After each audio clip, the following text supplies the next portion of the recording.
누가복음 5장 1절로 11절 교독하겠습니다. 누가복음 5장 1절로 11절입니다. 우리가 몰려와서 하나님 말씀을 들을새 예수는 게네사렛 호숫가에 서서 배 두 척이 있는 것을 보시니 어부들은 배에서 나와서 그물을 씻는지라. 예수께서 한 배에 오르시니 그 배는 시몬의 배라. 육지에서 조금 떼기를 청하시고 앉으사 배에서 무리를 가르치시더니 말씀을 마치시고 시몬에게 이르시되 깊은 데로 가서 그물을 내려 고기를 잡으라. 시몬이 대답하여 이르되 선생님, 우리들이 밤이 새도록 수고하였으되 잡은 것이 없지만은 말씀에 의지하여 내가 그물을 내리리이다 하고, 그렇게 하니 고기를 잡은 것이 심이 많아 그물이 찢어지는지라. 이에 다른 배에 있는 동무들에게 손짓하여 와서 도와달라 하니 그들이 와서 두 배의 채움에 잠기게 되었더라. 시몬 베드로가 이를 보고 예수의 무릎 아래 엎드려 이르되 주여 나를 떠나소서 나는 죄인이로소이다 하니, 이는 자기 및 자기와 함께 있는 모든 사람이 고기 잡힌 것으로 말미암아 놀라고 세베대 아들로 시몬의 동업자인 야고보와 요한도 놀랐음이라. 예수께서 시몬에게 두려워하지 말라. 이제 후로는 내가 사람을 취하리라 하시니, 다 같이 그들이 배들을 육지에 대고 모든 것을 버려두고 예수를 따르니라. 아멘. 11절 한번 같이 다시 읽어볼까요? 시작. 그들이 배들을 육지에 대고 모든 것을 버려두고 예수를 따르니라. 아멘. 할렐루야. 우리 서로 인사합시다. 잘 오셨습니다. 축복합니다. 잘 오셨습니다. 오늘 저희 교회에 방문해 주신 분이 계십니다.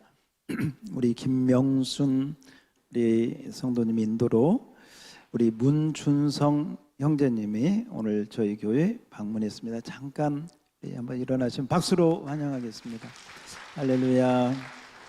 잘 오셨습니다. 고맙습니다. 그리고 우리 손홍구 집사님 인도로 우리 강혜숙 자매님 저희 교회에 이렇게 오늘 등록해 주셨습니다. 우리 한번 앞에서 손만 들어주세요. 높이 손 들어주세요. 저 앞에 앞자리에 있습니다. 박수로 환영하겠습니다. 할렐루야. 또 하나님께서 이렇게 함께해 주셔서 감사드립니다. 자, 오늘 우리 사람을 낳는 도시의 어부가 되라, 이런 제목으로 잠깐 말씀을 드리겠습니다. 여러분, 사람들이요 이렇게 사는데 세계관이라고 하는 것이 있습니다. 세계관은 뭐냐면 세상을 보는 안경을 말합니다. 이 세상을 어떻게 보느냐, 어떤 안경을 쓰고 이 세상을 보느냐, 이것이 모든 사람이 다 같은 것 같지만 나라마다 민족마다 다 다릅니다. 태국의 선교사님들이 처음 가면 태국의 문화에 놀란다고 합니다. 왜 그러느냐? 태국은 승려들이 많습니다. 승려들이 길에서 쫙 이렇게 있습니다. 그러면 지나가던 사람들이 돈도 때로는 음식도 이렇게 이제 나누어 줍니다. 그런 부분들은 이제 불교 문화권이니까 이해가 가는데, 어떤 부분이 있냐면 선교사님들이 가서 그들의 어려움을 때로는 해결해 주고, 물질적인 문제도 때로는 도와주고, 몸이 아프다고 하면 약을 통해서 이렇게 치료도 해주고, 이렇게 도움을 많이 주는데도 고맙습니다, 감사합니다, 이런 말을 듣기가 어렵다는 거예요. 거의 그 말을 안 한다는 거예요. 그래서 처음에는 왜 이 사람들이 그럴까? 아니, 감사합니다 말을 듣기 위해서 한 건 아니지만 그래도 사람이 기본이 있는 거고, 그래도 사람이 그런 예의라고 하는 그런 게 우리가 누구나 있지 않습니까? 은혜를 입었으면 고맙습니다, 감사합니다 할 수 있는데 대부분이 그런 걸 안 하고 이렇게 지나간다는 것이죠. 여러분, 그 선교사님이 오래 있으면서 이것이 태국 사람들의 세계관이 그렇구나. 그들의 세계관은 불교의 세계관을 가지고 있습니다. 불교의 세계관 가운데 어떤 부분은 업보라고 하는 것이 있습니다. 이 세상에서 내가 어떻게 행하느냐에 따라서 다음 생애의 그 행동의 결과로 다음 생에 내 인생이 결정된다는 것이죠. 우리가 이제 윤회설이라고 하는 부분도 있죠. 여러분, 그래서 우리가 이 불교 문학, 우리나라도 불교 문화권이잖아요. 그래서 불교 문화권인 우리나라에 적선이라고 하는 단어를 여러분이 이렇게 들어봤을 것입니다. 적선한다. 적선한다는 뜻은 선을 쌓을 적, 쌓는다. 선을 쌓는데요. 그 선을 누구를 위해서 쌓느냐? 나를 위해서 쌓는 거예요. 그러니까 저분이 불쌍해서 내가 도와주지만, 물론 저분을 도와주는 것도 있지만 그 도와주는 궁극적인 목적은 저분을 내가 도와줌으로 내가 선을 쌓아서 나중에 내 다음 생에 내 인생이 좋은 쪽으로 결정되도록. 그래서 적선이라고 하는 말도 그런 문학, 그러한 뜻을 가지고 있다는. 그러니까 태국 사람들은 남이 자기를 이렇게 하잖아요. 그러면 그 선을 행하는 것은 나를 위해서 생각하는 것도 있지만 궁극적으로는 누구를 위한 것이다? 베푸는 자기를 위한 거니까, 자기를 위한 거니까 감사합니다라는 말이 잘 안 나온다는 것이죠. 이해가 되십니까? 이해가 되시면 이렇게 끄덕끄덕 한번 해요. 그래서 여러분이 태국에 가서 어떤 선을 행하고 감사합니다 안 해도 그렇구나. 세계관이 다르니까. 우리하고 생각하는 것이 다르니까. 인도에 가면 인도에 있는 사람들은 정령 숭배 사상이 있습니다. 나무에도 신이 있고 풀에도 꽃에도 신이 있고 저 강에도 물고기 신이 있고 하늘에도 저 새의 신이 있고 모든 동물들, 이게 모든 게 다 신이 있다고. 정령 숭배 사상이 있습니다. 우리 한국 사람들은 어떤 세계관이 있느냐? 샤머니즘적인 세계관이 있어서 사람이 죽으면 홀령이 돼서, 귀신이 돼서 저 구천을 떠돈다. 이런 그런 사상들, 그런 세계관을 우리가 가지고 있습니다.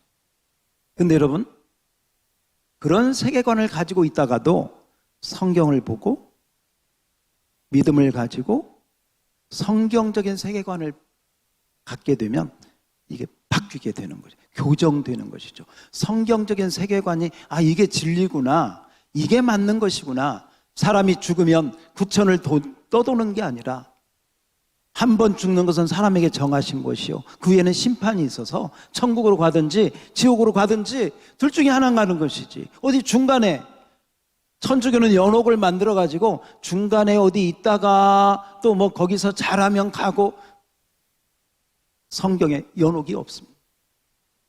부자와 나사로 이야기를 들어도 예수님이 말씀하셨는데, 나사로는 아브라함 품에, 부자는 음부의 지옥에 떨어져서 고통당한다, 이렇게 이야기하고 있어요. 그러므로 따라서 합시다. 성경적인 세계관. 어떤 세계관?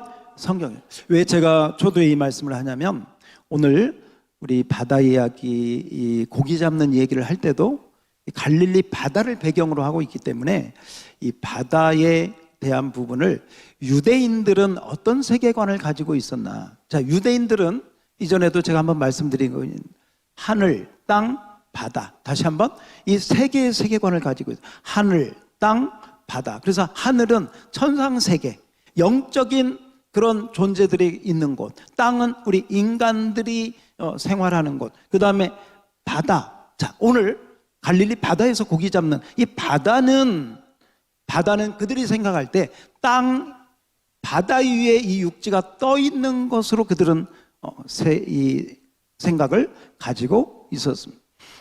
예를 들면 구약 성경에 보면 다니엘이 환상을 보는데, 그 환상 가운데 우리가 그들이 어떤 세계관을 가지고 있었는가를 좀 힌트를 볼 수가 있는데, 자, 다니엘서 7장 13절을 한번 앞에 자막을 보겠습니다.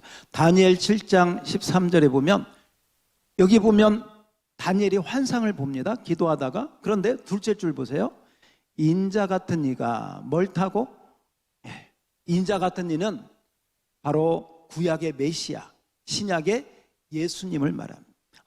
예수님은 무슨 구름을 타고? 하늘 구름을 타고 하늘에서 오시는 메시아, 바로 하나님의 아들로 하늘에서 오시는 분으로 묘사가 되고 있죠. 그들이 가지고 있는 하늘 개념. 그런데 똑같은 다니엘서 7장에서 똑같은 환상을 보는데 바다의 환상을 봅니다. 다니엘 7장 2절 한번 봅시다. 여기도 환상을 보는데요, 다니엘이 하늘에 내 바람이 어디로 불어? 내 마지막 줄 어디로? 큰 바다로 바람이 불어요. 그 다음에 3절 여기 보세요. 다 같이 시작. 큰 짐승 넷이 바다에서 나왔는데 그 모양이, 바다에서 뭐가 나와? 큰 짐승이 바다에서 딱 나와요. 그래서 유대인들이 생각하는 바다는 짐승, 용, 리오야단이라고 하는 그런 꼬불꼬불한 뱀, 이런 것들이 바다를 그들은 장악하고 있다고 생각을 했습니다. 뿐만이 아니라 요나가 물고기 뱃속에 들어가서, 여러분 그렇게 3일을 지난 거 아시죠? 자, 요나서 2장 2절에 보면 이런 말씀이 있습니다. 요나서 2장 2절 여기 보면 내가 받는 고난으로 말미암아, 그 다음 비 보세요. 비. 내가 스올의 뱃속에, 이 스올은 음부를 말합니다. 그러니까 지금 물고기 뱃속에, 바닷속에 있는 걸 요나는 음부에, 자기가 지옥에, 바로 음부 같은 그런 곳에 자기가 처해 있다고 지금 성경에 그렇게 말씀을 하고 있는 것을 우리가 요나서를 통해서도 볼 수가 있습니다. 시편 74편 13절을 한번 보겠습니다. 여기 보면 시편에 하나님께서 바다를 나누시고 그 바다 물 가운데 마지막 줄 보세요. 누가 있어? 용들이 있어요. 용들. 근데 그 용들의 머리를 하나님이 깨뜨렸다. 자, 14절을 볼까요? 리오야단. 이 리오야단이라고 하는 그 뜻은요, 7개의 뿔을 가진 그물, 7개의 뿔을 가진 바다의 그물이라고 하는 뜻이 있어요. 이 리오야단의 머리를 부수시고, 그래서 보세요, 유대인들은 바다에는 용, 리오야단, 바로 그러한 뱀 같은 그런 음부의 권세가 다스리는 곳으로 생각하고 있었다. 그러니 그 바다에서 풍랑이 일거나 파도가 불면 그들은 그 풍랑과 파도는 누가 일으킨 것이냐?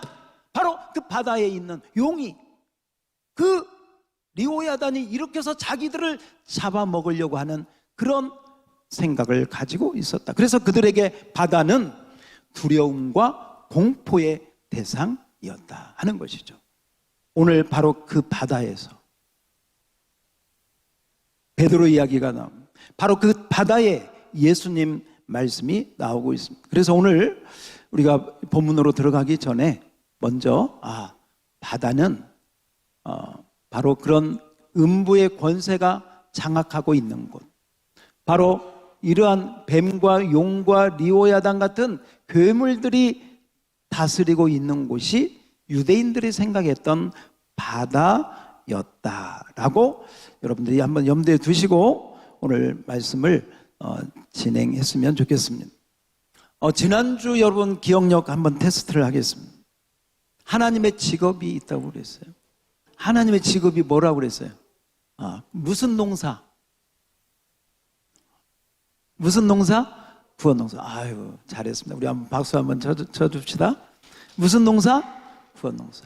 근데 자, 오늘은 또 바꿀게요. 하나님의 직업이 또 있어요. 하나님은 투잡을 갖고 계세요. 하나님의 직업이 뭐냐? 어부예요. 오늘 어부 얘기를 하십니다. 여러분, 예수님 제자들 가운데 대부분이 직업이, 물론 세리도 있었고 뭐 다른 사람도 있었지만 대부분 그 주된 제자들이 다 무슨 출신? 어부 출신이에요. 어부. 오늘 여기도 이렇게 우리가 써놓았는데 오늘 베드로를 예수님이, 베드로가 어부였는데 예수님 제자로 부르시는 그런 부분입니다.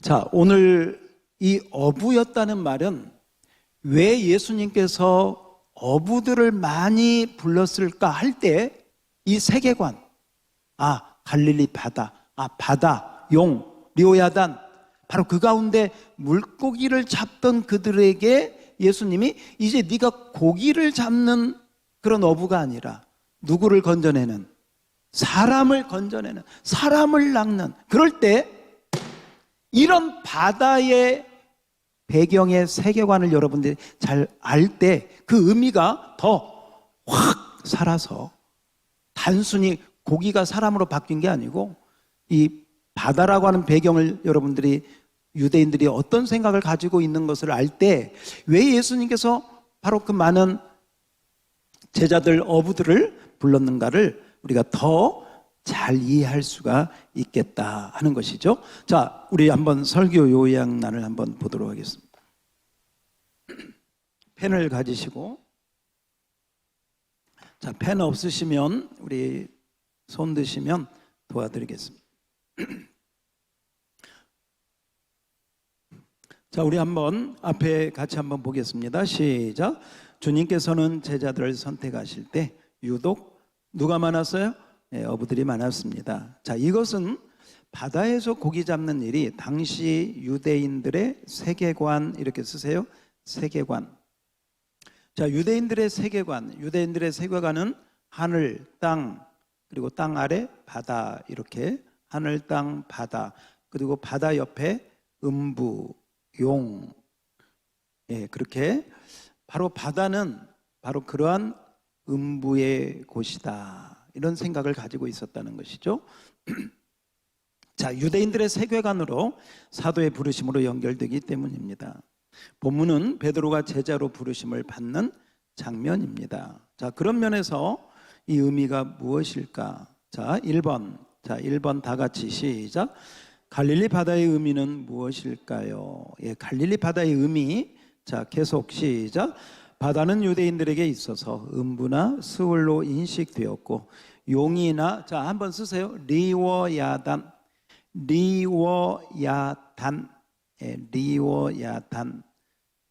리워야단의 말씀은 시편 74편 14절, 거기 제가 써놨는데 거기에 있습니다. 집에 가서 찾아보시면, 우리 아까도 봤죠.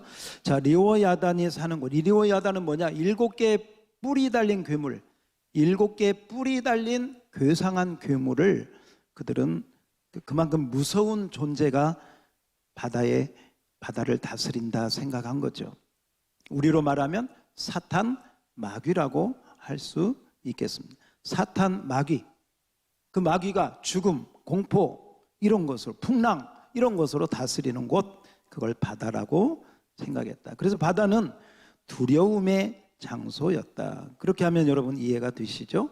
자, 셋째 줄. 그러므로 고기 대신 사람을 낚는 어부가 된다는 것의 의미를 우리는 다시 한번 생각해 봐야 되는데, 그것은 뭐냐? 거기 써놓으면 음부의 사단에게, 음부의 사단에게 매어 있는 고기, 이 고기를 사람으로 생각한다면 바로 그 고기를 잡는 것, 건져내는 것, 바로 그 사람을 건져내어 구원을 위해서 부르심을 받는 것이다. 자, 여러분 이해가 되시면 아멘.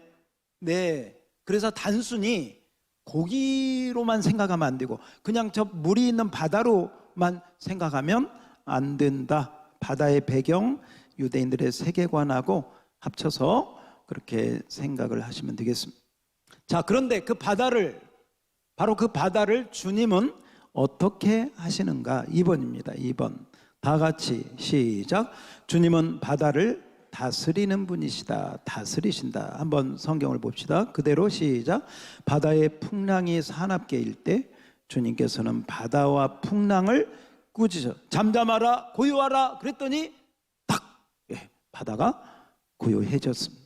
다스릴 바다 위를 걷기도 하셨다. 거기 밑줄 치세요. 바다 위를 걷기도 하셨다. 이 말은 바다를 정복하신 분이다. 사탄이 다스리고 있는 바다를 예수님이 발로 밟고 정복하신 분이다. 사탄을 정복, 바다를 걷기도 하셨다. 그러니까 바다 위를 걷는 게 기적이 아니라 그런 의미가 있다 하는 것입니다. 자, 이것은 다 같이 시작. 이것은 주님께서 사탄의 모든 세력을 사탄의 모든 세력을 정복하고 다스리는 분이심을 우리에게 말해준다. 그 증거가 십자가와 부활이다. 부활. 승리하신 주님을 믿고 우리도 이미 승리자가 되는 거다. 여러분 마태복음 14장을 우리 앞에 한번 자막을 잠깐 볼까요? 앞에 한번 자막을 잠깐 봅시다. 마태복음 14장 25절을 한번 보면, 자 위에 보세요. 앞에 봅시다. 자 여러분 이제 앞에 보셔야 돼. 예. 자, 밤 4경에 새벽을 말합니다. 예수께서 그 다음에 어떻게? 어디를? 바다 위를. 자, 바다 위를 걸었다는 게 신기하네. 어떻게 안 빠지지? 그게 아니고 바로 그 바다를 용들이 리오야단이 다스리는 그 바다를 주님께서 발로 밟으시고 그 말이에요. 바다를 발로 밟으시고 제자들에게 와요. 그러니까 제자들이 깜짝 놀랐죠. 아니 어떻게 바다 위를 걸을 수 있을까? 26절. 제자들이 처음에는 유령인 줄 알았어요. 귀신인 줄 알았어요. 예수님이라고는 생각지를 못했어요. 그럼 막 소리를 질렀어요. 무서워서 막 소리 질렀어요. 그렇지 않아도 지금 어두운데, 지금도 막 풍랑과 바다 때문에 죽겠는데, 바람 때문에 죽겠는데 어떤 유령이 나타나니까 그 공포가 배가 되죠. 무서워서 소리를 지릅니다. 27절 예수님 말씀하십니다. 따라서 합시다. 안심하라. 두려워하지 말라. 다시 한번 생각합시다. 안심하라. 두려워하지 말라. 여러분, 자 잠깐 저를 보세요. 우리는 이 세상 살 때 우리가 저 강이나 바다에 가서 유대인처럼 그렇게 생각은 안 하지만, 우리가 사는 이 세상이 바다와 같아. 우리가 사는 이 세상이 어둠의 권세가 역사하고 음부의 권세가 역사하고 언제 어떻게 마귀가 사탄이 우리를 공격할지 모르는 그런 이 세상에서 우리가 살고 있어. 그래서 이 세상에서 풍랑과 고난과 질병과 때로는 실패와 내 뜻대로 안 되는 그런 상황들이 우리에게 닥치면 제자들처럼 우리는 소리 지르기도 하고 낙심에 빠지기도 하고 두려워 떨기도 해요. 여러분은 지금 어떤 문제 때문에 두려워하고 있습니다. 지금 여러분은 어떤 문제 때문에 걱정하고 무서워하고 있습니다.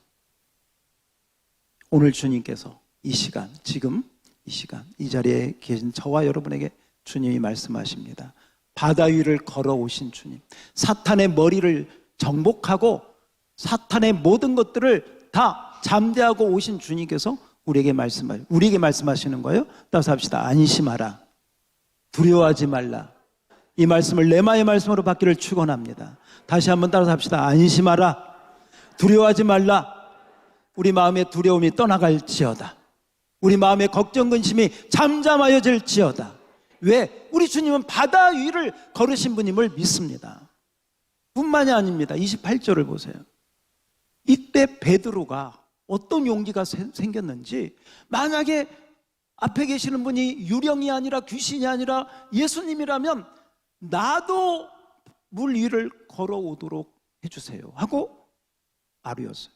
그랬더니 뜻밖의 예수님이요, 오케이, 너 한번 걸어와라. 29절.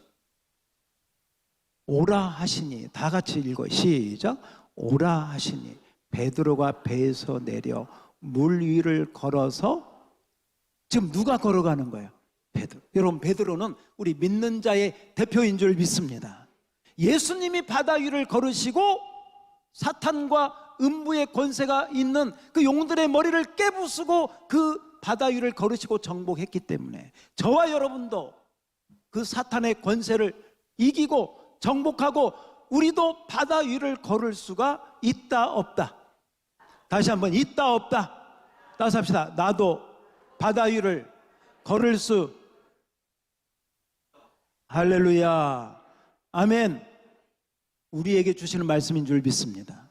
지금 하나님은 우리 주님은 베드로하고 무슨 뭐 신기한 기적, 세상 사람들이 바다 위를 어떻게 걷지? 그런 얘기를 하는 게 아니에요. 그 사람들이 바다라는 세계관을 모르니까 그냥 일반적인 바다 생각만 하고 무슨 신기한 매직을 그게 아니고, 바다 위를 걷는다는 것은 바로 그런 영적인 의미가 있다. 우리 주님은 저와 여러분이 사탄의 모든 권세를 이기고 승리자가 되기를 원하시는 줄 믿습니다. 그래서 오늘 이 말씀을 들으면서 바다 위를 걸었던 주님이시여 나도 바다 위를 걷게 하여 주시옵소서. 이 세상에 두 종류의 사람이 있어요. 바다의 풍랑과 파도를 보고 벌벌 떨고 걱정 근심에 매여서 일생을 살다가 예수를 믿어도 걱정 근심이 떠나지가 않아. 마음이 늘 요동해. 평안하지가 않아. 예수님은 평강의 주님, 평안의 주님이신데 내 믿음이 없으니까 그 평안의 주님이 내 손을 붙잡고 있는데도 그 손을 붙잡고 있는 분이 누군지를 몰라. 그러니까 걱정 근심에 그 파도와 풍랑이 떠나지가 않아. 그러나 오늘 이 말씀을 들으면서 바다 위를 걸으시고 바다를 정복하신 주님의 은혜가 우리 모두에게 임하기를 축원합니다. 따라서 나도 정복자다. 나도 바다 위를 걸을 수 있다. 우리 옆 사람에게 당신도 걸을 수 있습니다. 아멘, 아멘. 그래서 우리가 바다의 풍랑과 파도가 칠 때요, 순간적으로 낙심될 수도 있고 걱정될 수도 있어요. 그러나 오늘 말씀을 들으면서 예수님 바다 위를 나도 바다 위를 걸을 수가 있다. 나도 승리할 수 있다. 그 믿음을 갖기를 주의 이름으로 축원합니다. 자, 3번 한번 봅시다. 고기는 시작. 고기는 주님을 의지함으로 잡을 수 있습니다. 제가 한번 읽겠습니다. 베드로는 밤이 새도록 고기를 잡았으나 잡지 못했습니다. 그러나 주님의 말씀을 듣고 주님의 말씀을 듣고 순종하여 깊은 곳으로 가서 그물을 내릴 때 많은 고기를 잡을 수 있었습니다. 순종. 주님 말 듣고 깊은 곳으로 그대로 갔어요. 자, 이것은 다 같이 읽어봅시다. 시작. 이것은 고기 잡는 일, 즉 영혼을 어둠의 음부에서 건져내는 일은 사람의 힘으로 되지 아니하고 주님 쓰세요. 주님을 통해서만 가능하다는 것을 우리에게 가르쳐 준다. 자, 주님을 통해서만 가능하다 밑줄 치세요. 주님을 통해서만 가능하다. 이 말은 여러분이 어떤 사람은 낚시질을 잘해서 고기를 참 잘 잡을 수 있어요. 그물을 사용해서 정말 고기를 많이 잡을 수도 있어요. 그건 세상의 고기고요. 지금 주님이 말씀하시는 고기는 고기가 아니고 누구를 건져내라는 거예요. 사람을 잘 건져내는 것은 누구를 통해서? 주님을 통해서. 부활 후에 제자들이요, 갈릴리 바다에서 또 고기 잡았는데 한 마리도 못 잡았어요. 그때는 주님께서요, 야, 고기 있느냐? 없는데요. 못 잡았는데요. 그랬더니 그때는 깊은 곳으로 가라고 하지 않고 그때는 배 오른편에 그물을 던지라 그랬어요. 배 오른편에 던졌더니 정말 153마리나 되는, 누구 말을 듣고? 주님 말을 듣고 믿음으로 순종할 때, 할렐루야, 깊은 곳으로 가라고 하면 아멘하고 가고, 오른쪽으로 던지라고 하면 던지고, 순종하면 정말 놀라운 일이 생겨나게 되는 줄 믿습니다. 어떤 사람은 꼭 거꾸로 해. 오른쪽으로 던지라고 하면 왼쪽으로 던지고. 여러분, 인천 주안장로교회에 그 전도왕 앙강자 권사님이 있었습니다. 이분은 기록상 20년 동안에 7만 명 이상을 전도했다고 합니다. 어느 날 그 주안 전철역에서 전도를 하는데 한 청년이 지나가 전도지를 주면서 젊은이 예수 믿고 함께 천국 갑시다. 그랬더니 쳐다보고 그냥 쌩 하고 가는 거예요. 또 이 권사님이 얼마나 열심히 있으면 따라가가지고 가서 예수 안 믿으면 지옥 가요, 천국 가야 합니다. 그랬더니 딱 그 자리에 서더니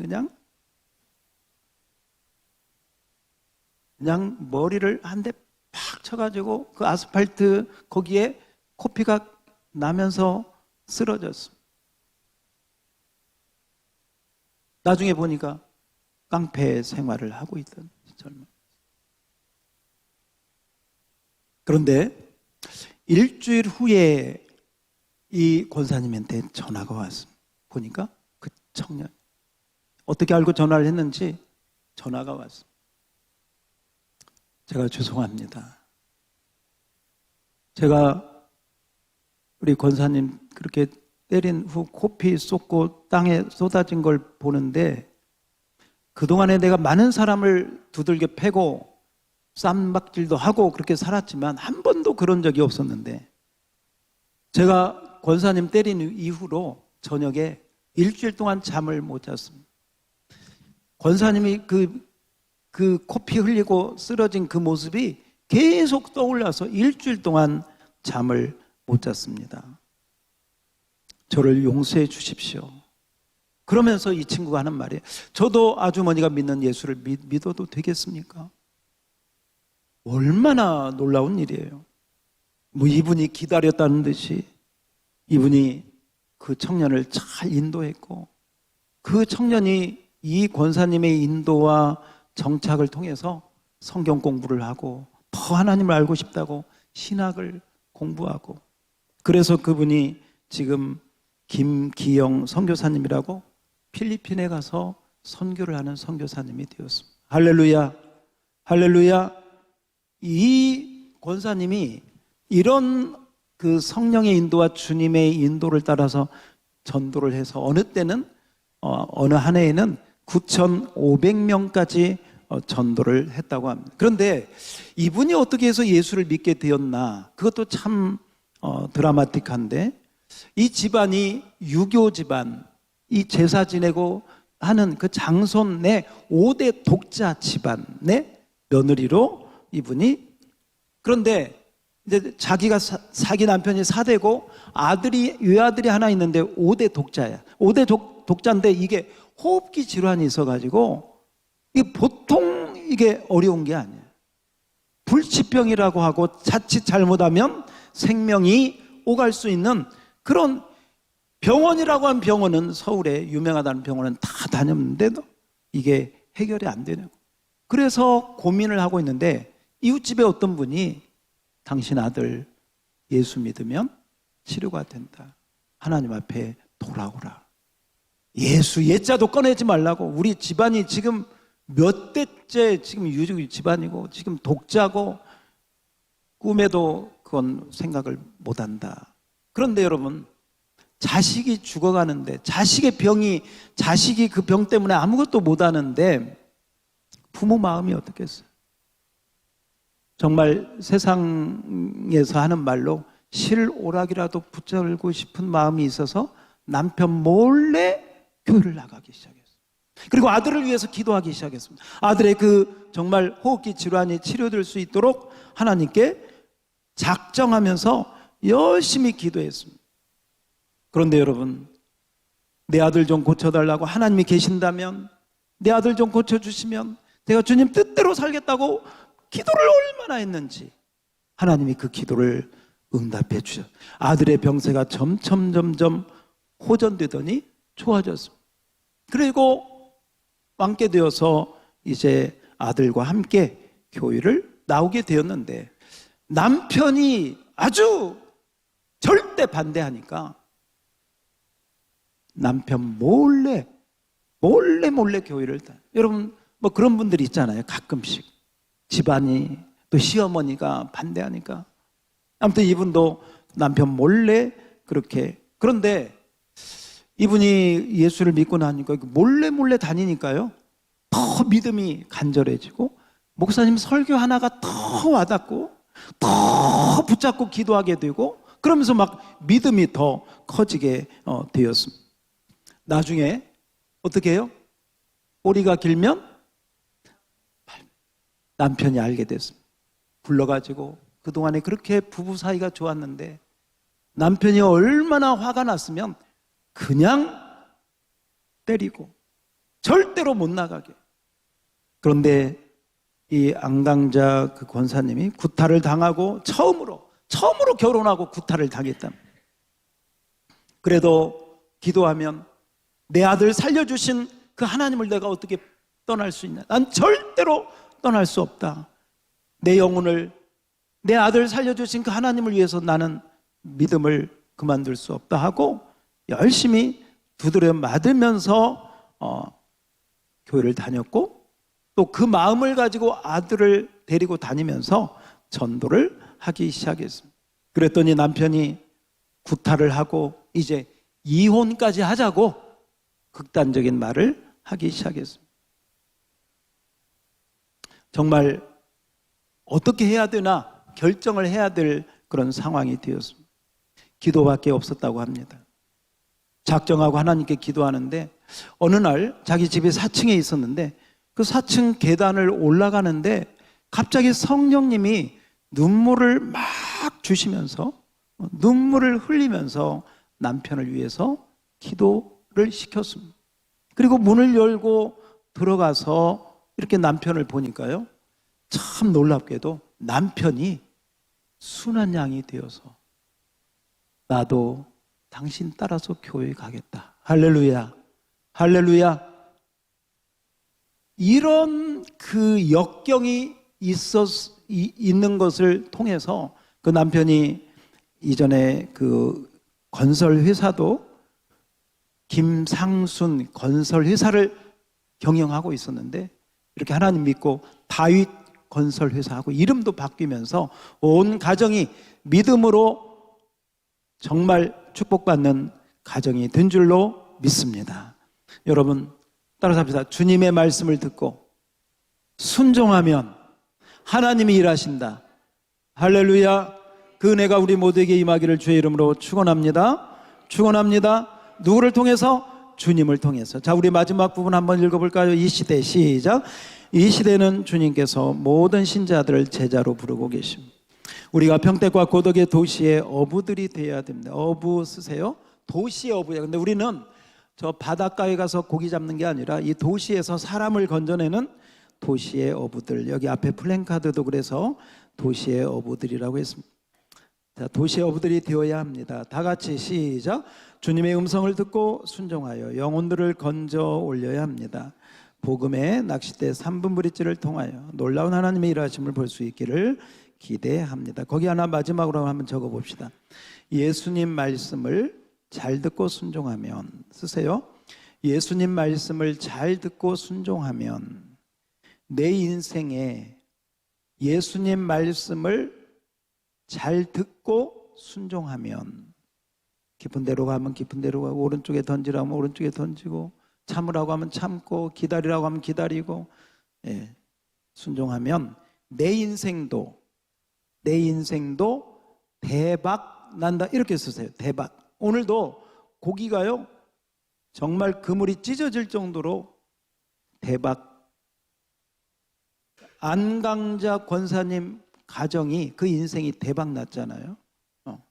예수님 말씀 잘 듣고 순종하면 내 인생도 뭐라고요? 대박 난다는 건 최고의 축복을 받는다 그 말이에요. 최고의 축복. 이 세상에서만 축복이 아니라 영원한 축복을 받는다. 그런 뜻의 대박이 되겠습니다. 자, 우리 모두가 우리 옆 사람에게 당신의 인생이 대박 나기를 바랍니다. 할렐루야. 우리 주님은 우리 인생을 대박 나게 하시는 분임을 믿습니다. 세상 사람들은 이 세상에서만 잘 되는 게 대박이지만 오늘 우리가 본 것처럼 주님이 주시는 대박은 영원한 대박이다. 뭐 제가 표현을 좀 그렇게 여러분 좀 알아듣기 쉽게 했으니까요. 이해하시고 그렇게 들으셨으면 좋겠습니다. 우리 한번 기도하겠습니다.